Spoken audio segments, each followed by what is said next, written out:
السلام عليكم ورحمة الله تعالى وبركاته. داوديال meel kasta joogtaan. halkan waa shabakada caalamiga ah ee Hoohad. xarunteeda magaalada Burco. Daawadayaal, waxaan idin soo gudbin doonaa barnaamijka ciyaaraha.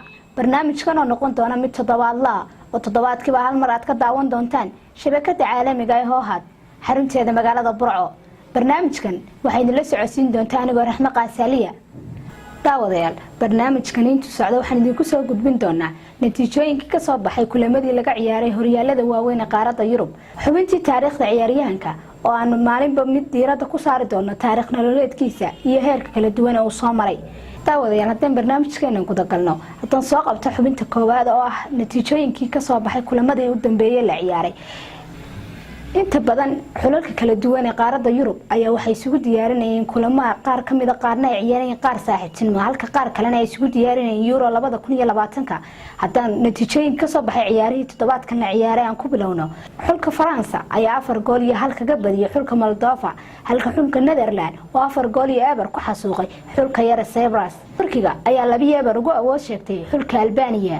xulka wadanka Italy ayaa 2 gool iyo eber uga badiyay xulka wadanka Finland, halka xulka Croatia oo 2-1 ku badiyay.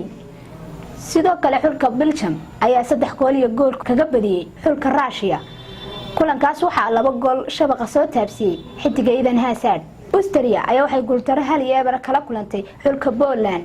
sidoo kale waxay kulamo saaxiibtinimo dhexmareen xulalka qaaradda Latin America, waxaana Argentina ayaa 3-1 looga badiyay, waxaana ka badiyay xulka Venezuela, iyadoo Messi isku soo noqoshadiisii xulka qaranka ee Argentina uu ku soo laabtay guuldaro. Mareykanka ayaa guuldaro 1-1 baday Ecuador, halka Mexico uu 3 gool iyo gool uga badiyay xulka Chile. daawadayaal, waxaa la soo gaadhay hadaan idin soo gudbin jirnay taariikhda ciyaaryahanka. maanta waxaan diiradda saari doonaa xidinka Sadio Mane. Sadio Mane waa mid kamid ah xirfadlayaasha ku xamaasha kubadda cagta. Mane waxa uu dheelaa kooxda Liverpool ee ka ciyaarta horyaalka Premier League Ingiriiska iyo xulka wadanka Afrika ee Senegal. Sadio Mane waxa uu dhashay taariikhdii markii ahayd 10 bishii 4 1992, waxaana uu ku dhashay magaalada Sindawu ee dalkiisa hooyo Senegal, isagoo ku soo barbaaray xaafadda yar ee Mbali. Sadio Mane ayaa waxa uu ka soo jeedaa qoys danyar ah, isagoo nolol adag ku soo qaatay caruurnimadiisii. Mane aabi waxa uu iimaan ka ahaa mid kamid ah masaajidada magaalada Sindawu, isagoo wiilkiisa la jeclaa inuu maro dariiqiisa oo kale. balse Sadio Mane ayaa isagu mar walba jeclaa ciyaarista kubadda cagta, isagoo isku arkay inuu ka mid noqon karo xidigaha kubadda cagta soo mara kuwooda ugu fiican.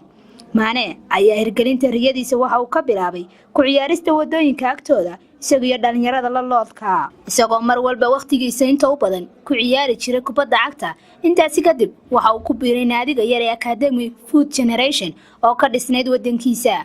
Sadio Mane waxa uu ku biiray naadiga Metz ee dalka Faransiiska markuu ahaa da'da 19 jirka. kulankiisii horeeyay ee uu ciyaaray naadigiisa cusub waxa uu la ciyaaray kulan ay naadigiisu la ciyaarayeen naadiga Bastey ee Ligue 2 ka ciyaarta, isagoo lagu bedelay xidiga Kevin Diaz daqiiqadii 75aad, balse waxa uu ku daafurtay noloshiisa Metz guuldaro 1-1. Mane intuu ciyaaray naadiga Metz wax koob ah kulamo guuleysan.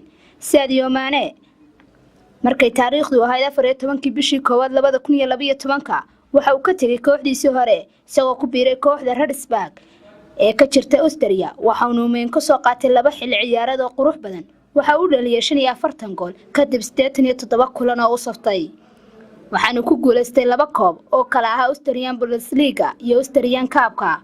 Mane ayaa ka soo xidhxidhay kabaha naadiga Salzburg oo ahayd meeshii isku baray kooxo waaweyn oo ka jira Yurub.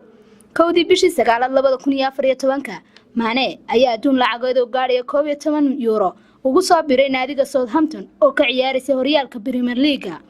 Mane wuxuu saftay 75 kulan isagoo u dhaliyay 25 gool ay ku jirto saddexdeedii ugu dhaqsiya badneed ee laga dhaliyo horyaalka Premier League, isagoo ka dhaliyay kulan ay Aston Villa kaga adkaadeen 6 gool iyo gool.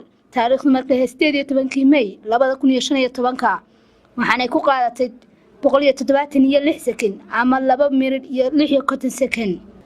28 June 2016 waxa uu ku soo biiray naadiga waqtigan u ciyaaray ee Liverpool adduun lacageed gaaraya 30 milyan oo euro, isagoo waqtigaasi noqday Afrikaanka ugu qiimaha sareeya ee naadi iibsado.